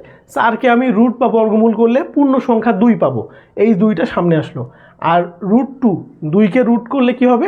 আমরা ফ্র্যাকশন পাবো, বা এরকম হচ্ছে অসীম পর্যন্ত মান যাবে, সেগুলো পাবো। তাহলে আমরা ওইটা ওইরকমই রেখে দিলাম, 2√2, আর নিচে হচ্ছে 9 × 2, 9 × 2। এখন 9 হচ্ছে একটা পূর্ণবর্গ সংখ্যা, যাকে রুট বা বর্গমূল করলে তার মান কত আসে? 3। তাহলে এই যে 3 আসলো, তাহলে √9-এর মান 3, আর এখানে এই 2টা আছে, তাহলে √2, এই √2 কাটা গেল, উপরে 2 আর নিচে হচ্ছে 3। একটু কঠিন মনে হচ্ছে, কিন্তু বুঝলে পারে খুবই ইজি। তার মানে এইটাও হচ্ছে কি সংখ্যা বের হইলো? এটাও বের হইলো কি সংখ্যা? মূলদ সংখ্যা। তাহলে এই যে √7, আমরা ক্লাস 9-10-এ পড়েছিলাম, √7 হচ্ছে আমাদের কি সংখ্যা? অমূলদ সংখ্যা। যাই হোক, আপনারা যখন একবার দুইবার প্র্যাকটিস করবেন না, তখন আপনার কাছে আরও ইজি মনে হবে। অনেকে তো অ্যান্সার দিয়ে ফেলছেন, ক্রিকেট পাগলি অ্যান্সার দিয়ে ফেলছেন। আচ্ছা, এখন আমরা এই যে অঙ্কটা দেখব, খুবই ইজি অঙ্ক, সব থেকে বেশি পরীক্ষায় আসে। সেটা হচ্ছে বর্গের অন্তর। সেটা কি? ক্রমিক সংখ্যার বর্গের অন্তর। আচ্ছা, কোনো প্রশ্নে যদি ক্রমিক সংখ্যার বর্গের অন্তর দেওয়া থাকে, এই অঙ্কগুলো 5 সেকেন্ডের মধ্যে আপনি অ্যান্সার করতে পারবেন। কোনো অঙ্কে যদি উল্লেখ থাকে ক্রমিক সংখ্যার বর্গের অন্তর, তাহলে এইখানে বড় সংখ্যা, সূত্র দেখি, বড় সংখ্যা সমান এই যে বর্গের অন্তর যোগ 1/2। সূত্রটা দেখেন, কোনো প্রশ্নে যদি দেওয়া থাকে যে ক্রমিক সংখ্যার বর্গের অন্তর এত, তাহলে বড় সংখ্যার সূত্র কি? বর্গের অন্তর যোগ 1/2। ছোট সংখ্যার সূত্র হচ্ছে বর্গের অন্তর বিয়োগ 1/2। এটা হচ্ছে আমাদের সূত্র, একদম ইজি। যখন বড় সংখ্যা বলবে তখন 1 যোগ হবে, যখন ছোট সংখ্যা বলবে তখন 1 বিয়োগ হবে। এই টাইপের অঙ্ক কিন্তু পরীক্ষায় আসে। দেখেন, একটু মনোযোগ দিয়ে বোঝার চেষ্টা করেন, এই টাইপের অঙ্ক কিন্তু পরীক্ষায় আসে। আমরা একটা অঙ্ক দেখি। আচ্ছা, দুটি সংখ্যার বর্গের অন্তর, দুটি সংখ্যার, আচ্ছা দুটি ক্রমিক সংখ্যার হবে। দেখেন, দুটি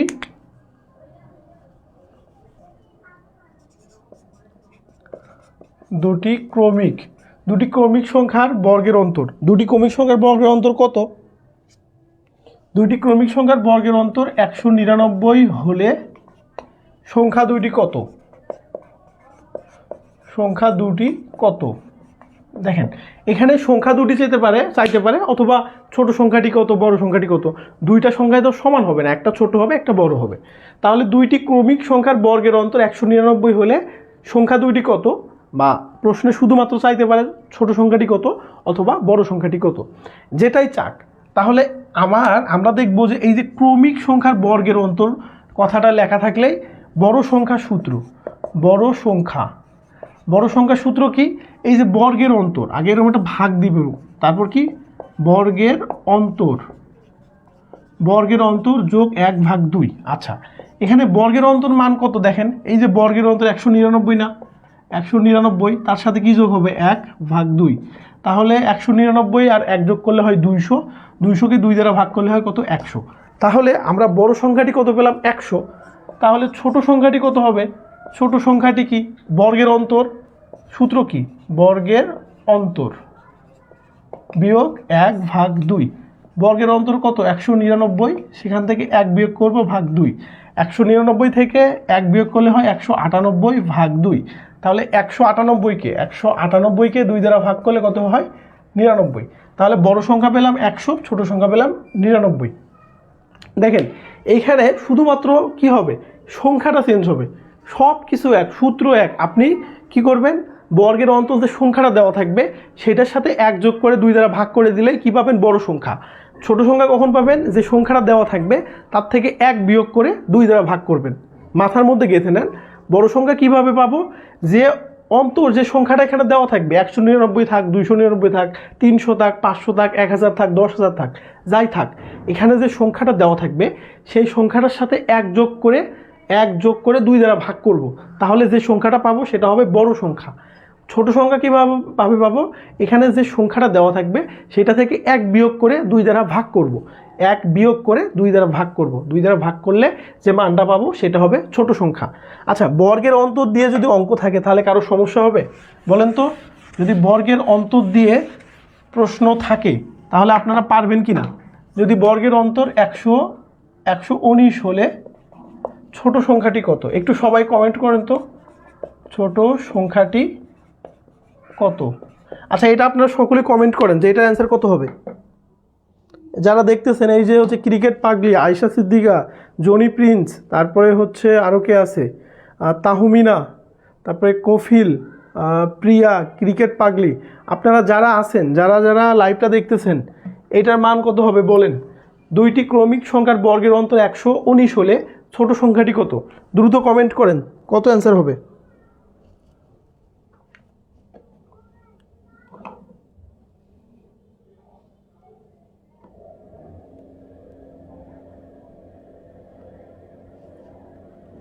আচ্ছা বলেন বড় কত হবে আমাদের, বলেন কত হবে? এখন আমরা 6 শিখব। এখন আমরা শিখব টাইপ 6। টাইপ 6 হচ্ছে প্রশ্নে একটা কথা উল্লেখ থাকবে। প্রশ্নে কি উল্লেখ থাকবে? প্রশ্নে উল্লেখ থাকবে যত তত।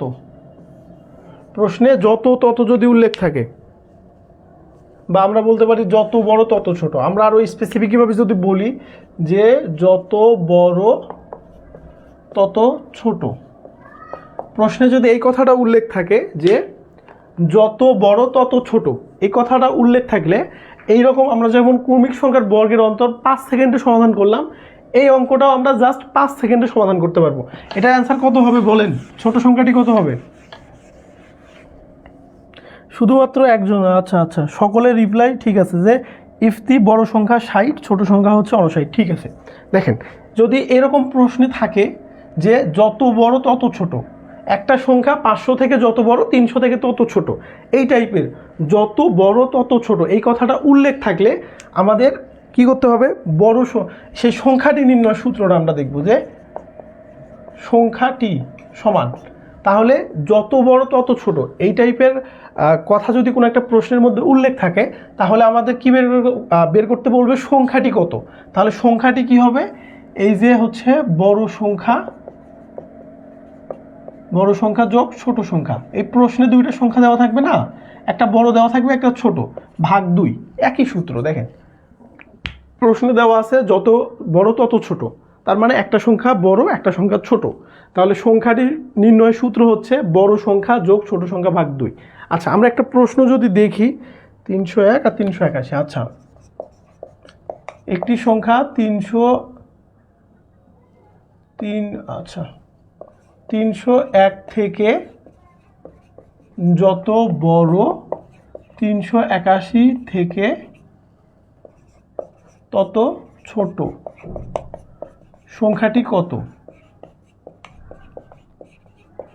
এই টাইপের প্রশ্ন কিন্তু পরীক্ষায় আসে, বুঝছেন? এই যে টাইপ 6 একদম এই টাইপের প্রশ্ন অনেক পরীক্ষায় এসেছে, শুধুমাত্র বিসিএস থেকে শুরু করে সব ধরনের চাকরির পরীক্ষায় এই টাইপের প্রশ্ন এসেছে।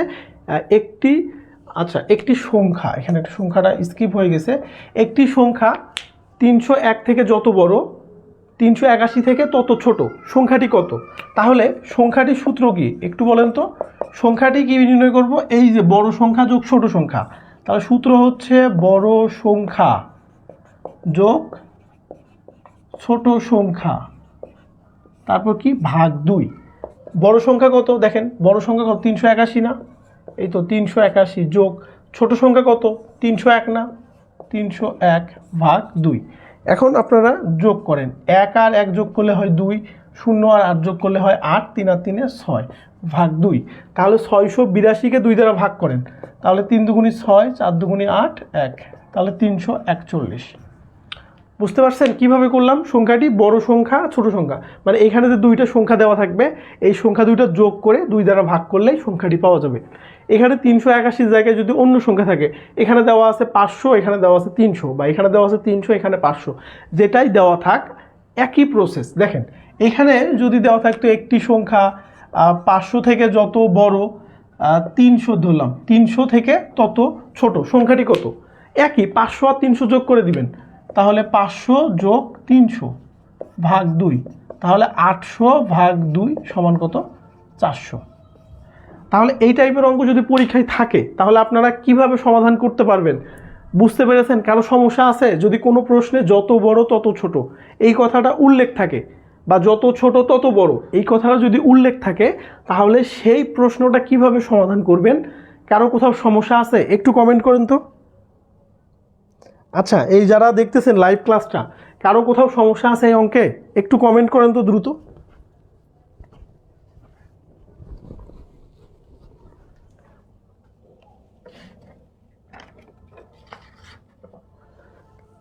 সমস্যা আছে কারো? আমরা আরেকটা টাইপ পড়ব এবং খুবই ইন্টারেস্টিং একটা টাইপ। এটা পড়লে আমাদের বাস্তব সংখ্যা থেকে আর কিচ্ছু পড়তে হবে না। এইটা পড়লে বাস্তব সংখ্যা থেকে আর কিচ্ছু পড়তে হবে না, একদম বাস্তব সংখ্যা কমপ্লিট হয়ে যাবে আপনাদের। এটা পড়লে আপনাদের বাস্তব সংখ্যা কমে। আচ্ছা, ঐশ্বরিয়া সাহার সমস্যা নেই, বাকি যারা আছে মামুন, ক্রিকেট পাগলি, তারপর আয়েশা সিদ্দিকা, তাহমিনা, না ঠিক আছে সমস্যা নেই। বাকি যারা আছে একটু বলতে হবে আপনাদের সমস্যা আছে কি না, না বললে কিভাবে বুঝবো। আমরা পড়বো এখন টাইপ 7। টাইপ 7 হচ্ছে ভাজক সংখ্যা নির্ণয়। ভাজক সংখ্যা নির্ণয়। আচ্ছা, ভাজক সংখ্যা কি? ভাজক সংখ্যা কি? ভাজকটা বুঝতে হবে না, যে কোনো একটি সংখ্যাকে যতগুলো সংখ্যা দ্বারা ভাগ করা যায় তাদের ওই সংখ্যার ভাজক বলে। দেখেন কি লিখলাম, ভাজক সংখ্যা কি? কোনো একটি সংখ্যাকে যতগুলো সংখ্যা দ্বারা ভাগ করা যায় তাদেরকে ওই সংখ্যাগুলোর ভাজক বলে। যেমন আমি যদি 10 লিখি, 10কে কি দ্বারা ভাগ করা যায়? 10কে 1 দ্বারা ভাগ করা যায়। তারপরে এই 10কে কি করা যায়? 2 দ্বারা ভাগ করা যায়। 10কে 1 দ্বারা ভাগ করলে 10ই হয়। 10কে 2 দ্বারা ভাগ করলে কত হয়? 2 দ্বারা ভাগ করলে হয় কত? 5। আবার 10কে 3 দ্বারা ভাগ যায় না, 4 দ্বারা যায় না, 5 দ্বারা যায়। আবার 10কে 5 দ্বারা ভাগ করলে কত হয়? 2 হয়। আবার 10কে যদি আমি 10 দ্বারা ভাগ করি তাহলে কত হবে? 1 হবে। তাহলে এই যে এখানে আমি দেখলাম কত দ্বারা ভাগ গেল, 1 দ্বারা গেল, 2 দ্বারা গেল, 5 দ্বারা গেল, 10 দ্বারা গেল। এই যে 1, 2, 5, 10 এগুলো হচ্ছে 10-এর ভাজক সংখ্যা। অর্থাৎ কোনো একটা সংখ্যাকে যতগুলো সংখ্যা দ্বারা ভাগ করা যায় প্রত্যেকটা সংখ্যাই হচ্ছে ওই সংখ্যার ভাজক সংখ্যা। তাহলে ভাজক সংখ্যাটা, আচ্ছা ঋতুরা, সরি ভাইয়া লেট আসলাম। আপনি লেট আসছেন সমস্যা নেই, আপনি রেকর্ড ক্লাসটা দেখে নেবেন। ক্লাসটা যখন শেষ হবে আপনার লিঙ্ক তো গ্রুপে দেওয়া আছে, লিঙ্কে ক্লিক করলে এই ভিডিওটাতে আপনি দেখতে পাবেন। অথবা আপনি আরেকটা কাজ করতে পারবেন, সেটা হচ্ছে যে আপনাদের প্রত্যেকেই কিন্তু ফেসবুক গ্রুপের লিঙ্কটা দেওয়া আছে, যে লিঙ্কে আপনারা জয়েন রিকোয়েস্ট দিয়েছিলেন। ওই লিঙ্কে ক্লিক করলে কিন্তু আপনারা এই গ্রুপে ঢুকে যাবেন, সেখানে আপনারা সবগুলো ক্লাসই পাবেন। আচ্ছা, এখন দেখেন ভাজক সংখ্যাটা কি বুঝলেন তো, যে ভাজক সংখ্যা কাকে বলে। এখন একটা প্রশ্ন আসলো যে 36-এর মোট ভাজক সংখ্যা কত বা কয়টি? এই যে 36 আছে না, 36কে কয়টি সংখ্যা দ্বারা ভাগ যায় সেটা নির্ণয় করতে বলছে। বা এখানে 36-এর পরিবর্তে বলতে পারে 72, বলতে পারতো 128 বলতে পারতো যে 360, যে কোনো সংখ্যা বলুক। এখন এই সংখ্যাগুলোর ভাজক সংখ্যা কত? তাহলে এইটা বের করার একটা নিয়ম আছে। আমি প্রথমে যে দেখাইলাম যে 1 দ্বারা ভাগ যাচ্ছে 2 দ্বারা, ওইভাবে করতে গেলে আমার অনেক সময় লাগবে। এই 360 বের করতে গেলে আমাকে চিন্তা করতে হবে 1-এর পর 2, 2-এর পর 4 যায় কিনা, 6 যায় কিনা। এরকম করে যদি আমি ভাগ করতে যাই আমার কিন্তু অনেক সময় লাগবে। আপনারা নিজেরা দেখেন যে 360কে কতগুলো সংখ্যা দ্বারা ভাগ যায়। তাহলে ম্যানুয়ালি আপনি প্রথমে 1 দিয়ে, 2 দিয়ে, 3 দিয়ে, 4 দিয়ে, 5 দিয়ে এরকম করে যদি আপনি ভাগ করতে থাকেন 360 পর্যন্ত, অনেক সময় লাগবে, 1-2 ঘন্টা লেগে যাবে। তাহলে এই যে এই প্রসেসটা আছে যে কিভাবে আমরা খুব সহজে বের করতে পারি একটা সূত্রের মাধ্যমে। সূত্রটা কি? প্রথমে এখানে 36 লিখলাম। এখন আমরা কি করব? 36কে ভাগ করব। প্রথমে 36 জোড় সংখ্যা 2 দ্বারা ভাগ করব, 18 দুগুণে 36। এইভাবে কিন্তু আপনারা লসাগু করা শিখেছেন ইতিপূর্বে। তারপরে 2 দ্বারা করলে 9 দুগুণে 18। আবার 9কে 2 দ্বারা ভাগ যায় না, 3 দ্বারা যায়, 3 তিরিকে 9। 3কে আর ভাগ যায় না, কেন যায় না বলেন তো? 3 হচ্ছে মৌলিক সংখ্যা, মৌলিক সংখ্যাকে অন্য কোনো সংখ্যা দ্বারা ভাগ যায় না। কি কাজ করলাম? এই যে 2 দ্বারা 36কে ভাগ করলাম, আমরা 2 থেকে শুরু করব ভাগ করা। 36 জোড় সংখ্যা 2 দ্বারা ভাগ যাবে, তাহলে কত হবে? 2 দ্বারা 36কে ভাগ করলে কত? 18। আবার 18 জোড় সংখ্যা 2 দ্বারা ভাগ যাবে, 2 দ্বারা 18কে ভাগ করলে কত হবে? 9। এখন 9 বিজোড় সংখ্যা, 9কে তো আর 2 দ্বারা ভাগ যাবে না, তাহলে 3 দ্বারা ভাগ করলাম, 3 তিরিকে 9। তাহলে এই যে 36 সমান কত পেলাম আমরা? এই যে এখন আমরা এই যে উৎপাদক বা গুণনীয়কগুলো আমরা কি লিখব? গুণ আকারে লিখব। তাহলে 36-এর উৎপাদক বা গুণনীয়ক কি? 2 গুণ 2 গুণ 3 গুণ 3। এখন এখানে আমরা দেখব যে এখন এই যে 2 আছে কয়টা? 2টা না, তাহলে 2-এর উপর 2 পাওয়ার হবে। এখানে জয়টা থাকবে, পাওয়ার তত হবে গুণ। এখানে 3 আছে, 2টা না, তাহলে 3-এর উপর 2 পাওয়ার। 3 কয়টা আছে? 2টা, একটা 3 নিয়ে উপরে তয়টা পাওয়ার দিলাম। এখন এই জায়গা পর্যন্ত আপনারা ইতিপূর্বে অনেকেই অনেকভাবে করেছেন। এখন মূল সূত্রটা এই যে এখানে পাওয়ার যেটা আছে, উপরে যেটা আছে এটাকে বলা হয় পাওয়ার, এটাকে বলে পাওয়ার বা বাংলায় বলে শক্তি, বলে সূচক, বলে হচ্ছে ঘাত। এই যে এই উপরের সংখ্যাটার নাম কি? পাওয়ার অথবা শক্তি অথবা সূচক অথবা ঘাত, একটা জিনিসের এতগুলো নাম। আচ্ছা, এই যে পাওয়ার আছে, পাওয়ারের সাথে কি হবে? 1 যোগ হবে। 2 এর উপর পাওয়ার আছে কত? 2 না, তাহলে 2 এর সাথে কি যোগ হবে? 1, এই গুণটা এখানে আসবে। 3 এর উপর 2 পাওয়ার আছে না, তার সাথে 1 যোগ হবে। তাহলে 2 আর 1 যোগ করলে কত হয়? এই যে 2 আর 1 যোগ করলে 3 হয় না, গুণ 2 আর 1 যোগ করলে 3, তাহলে 3 3 9। তাহলে 36 এর মোট ভাজক সংখ্যা আছে কয়টি? 9টি। আচ্ছা, কি করলাম এই জায়গাটা আবার একটু বুঝাই দিই। প্রথমে আমি এই 36কে ভাগ করলাম। কি দিয়ে ভাগ করলাম? এই 2 দিয়ে 3 দিয়ে 3 দিয়ে। কিভাবে ভাগ করলাম দেখাইলাম। তো যখন আর ভাগ যাবে না তখন আমরা কি নিব? উৎপাদক। 36 সমান এই 2 গুণ 2 গুণ 3 গুণ 3। আচ্ছা, এখন একই রকম যে সংখ্যাগুলো আছে, এখানে 2টা 2 আছে, তাহলে একটা 2 নিয়ে 2টা 2 এর জন্য পাওয়ার 2 দিলাম, গুণ এখানে 3 আছে কয়টা? 2টা, তাহলে একটা 3 নিলাম, 2টা 3 এর জন্য উপরে পাওয়ার কত দিলাম? 2 দিলাম, 2টা আছে, পাওয়ার হলো 2। এখন আমার সূত্র হচ্ছে এই যে উপরে যে পাওয়ারটা আছে এই পাওয়ারের সাথে 1 যোগ করতে হবে। এই যে 2 আর 1 3, 2 এর সাথে 1 যোগ করলাম, এই গুণটা এখানে আসলো। এই 2 আছে, 2 এর সাথে 1 যোগ করলো, পাওয়ার কত আসলো? 1 আসলো। তাহলে 2 আর 1 3, 2 আর 1 3, তাহলে 3 3 9। তাহলে 36 এর মোট ভাজক সংখ্যা কয়টি? 9টি। আমরা আরেকটা অঙ্ক দেখি, তাহলে আপনাদের বুঝতে আরেকটু কি হবে? ইজি হবে। দেখেন, এটা কিন্তু খুবই ইজি অঙ্ক, কঠিন না, খুবই ইজি, কিন্তু ওকে বুঝতে হবে। আচ্ছা, 36 হয়ে গেল, আমি 72 দেখি এখন, যে 72-এর ভাজক সংখ্যা কতটি আছে। তাহলে এখন 72 দেখতে, তাহলে প্রথমে কি করব? 72কে এরকম ভাগ করব। 2 দ্বারা ভাগ করলে কত হবে? 36 দুগুণী 72, আবার 2 দ্বারা ভাগ করব, 18 দুগুণী 36, আবার 2 দ্বারা করলে 9 দুগুণী 18, তারপর 3 3 9। তাহলে অতএব 72 সমান কি হবে? এই যে প্রথমে 2 গুণ এখানে একটা 2 গুণ এই যে 2 গুণ এখানে 3 গুণ এই 3। তাহলে এই যে এখানকার যে গুণনীয়কগুলো ছিল বা যেগুলো দ্বারা ভাগ করলাম সেগুলো আমরা কি এইখানে লিখলাম গুণ আকারে। এখন এইখানে 2 আছে কয়টা? দেখেন তো, 1টা 2টা 3টা, তাহলে একটা 2 লিখে এখানে 3টা 2 আছে, পাওয়ার উপরে দিলাম 3, গুণ এখানে 3 আছে কয়টা? 2টা, একটা 3 লিখলাম, 2টা 3-এর জন্য উপরে পাওয়ার দিলাম কত? 2। এখন এই যে 3 আছে না, এই পাওয়ারের সাথে 1 যোগ করব, তারপর এই গুণটা এখানে, এই পাওয়ার আছে 2, তার সাথে 1 যোগ করব, তাহলে 3 আর 1 4, এই গুণ 2 আর 1 3, 3 4 12। তাহলে 72-এর ভাজক সংখ্যা কয়টি? 12টি। আচ্ছা, কিভাবে ভাজক সংখ্যা বের করতে হয় প্রসেসটা বুঝতে পেরেছেন? এই প্রসেসে কারো সমস্যা আছে? তানিয়া ইসলাম, ঋতুরাজ, প্রিয়া, ঐশ্বরিয়া, তামান্না, মামুন, আরও যারা আছেন, ক্রিকেট পাগলি, কীভাবে বুঝতে পেরেছেন কিভাবে ভাজক সংখ্যা বের করতে হয়? এটা আমাদের লাস্ট অঙ্ক, বুঝতে পেরেছেন? বলেন, কারো সমস্যা আছে কিভাবে ভাজক সংখ্যা বের করবেন? একটু দ্রুত কমেন্ট করেন তো সকলে। কারো বুঝতে সমস্যা আছে কিভাবে ভাজক সংখ্যা নির্ণয় করতে হবে? আচ্ছা, ইফতিজাহান বুঝতে পেরেছেন। বাকিরা একটু কমেন্ট করেন তো, বাকিরা বুঝতে পেরেছেন কি না? প্রিয়া, ঐশ্বরিয়া, তামান্না একটু কমেন্ট করেন তো। তারপরে ক্রিকেট পাগলি, তারপরে নুসরাত, শ্রাবণী, ঐশ্বরিয়া, একটু বুঝতে পেরেছেন কি না? যদি না বুঝতে পারেন সেটাও বলতে হবে যে বুঝি নাই, তাহলে আমি আরেকটা অঙ্ক দেখাই দিব। আচ্ছা, প্রিয়া বুঝেছি, একদম ইজি। দেখেন, প্রথমে এরকম ভাগ করবেন, ভাগ করার পর এই যে উৎপাদক বা গুণনীয়কগুলো এরকম গুণ আকারে লিখবেন। তারপরে দেখবেন এই যে 2 আছে 3টা, একটা 2 নিয়ে 3টার জন্য পাওয়ার 3, এখানে 3 আছে 2টা, একটা 3 নিয়ে পাওয়ার হবে উপরে 2। তারপরে এই পাওয়ারগুলোর সাথে 1 যোগ করে গুণ করে দিলে আমাদের অ্যান্সার চলে আসবে।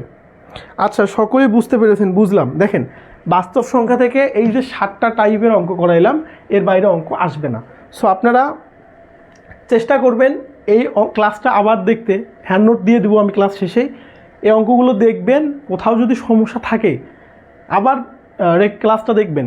তারপরেও যদি আপনি বুঝতে না পারেন কোনো একটা স্পেসিফিক অঙ্ক, তাহলে আমাকে অবশ্যই ইনবক্সে নক দিবেন, আমি চেষ্টা করব আমার ফ্রি টাইমে আপনাদের এগুলো সমাধান করে দিতে। তো আজকের ক্লাসটা কেমন লাগলো অবশ্যই জানাবেন। যদিও একটু ইলেকট্রিসিটির প্রবলেম হয়, আসলে কি বলবো, তো সারা দেশে একটা সমস্যা, গরমের সময় ইলেকট্রিসিটি প্রবলেম হয়। তো আজকের ক্লাসটা আমরা এখানেই শেষ করতেছি। যদি কারো কোনো অঙ্কে সমস্যা হয় তাহলে ভিডিওটা আবার দেখবেন, দেখার পর তাও যদি বুঝতে না পারে তাহলে আমাকে ইনবক্সে নক দিবেন। আচ্ছা ঠিক আছে, আমরা আজকের ক্লাসটা এখানেই শেষ করতেছি।